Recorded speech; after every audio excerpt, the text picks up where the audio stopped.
While normally I think of the games that suck me in the most as being complex or on the more intense end of the spectrum, with the right premise and play style, I've found that more relaxed titles can also be very engaging.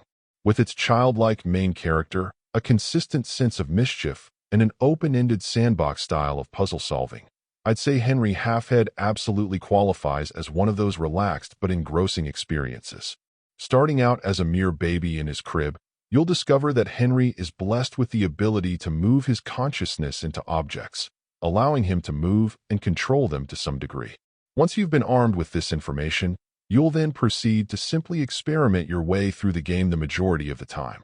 While the areas you're in will tend to be small, without any direction, your best bet is to simply try jumping into anything you can, manipulating it, and seeing what sort of trouble you can get into.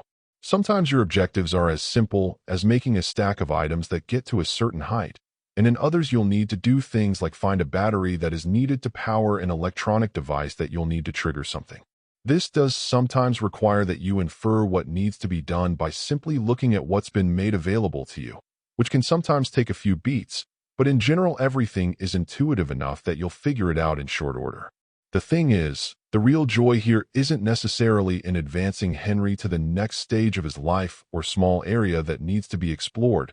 It's simply in treating every zone you encounter as a small playground.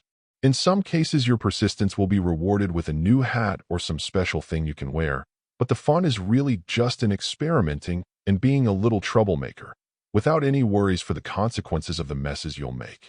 I have no doubt that this sort of game will be a love or hate affair, with the more hardcore set finding it slow or pointless, but others simply embracing the fun of discovery and finding enjoyment in playing with the toys you've been given.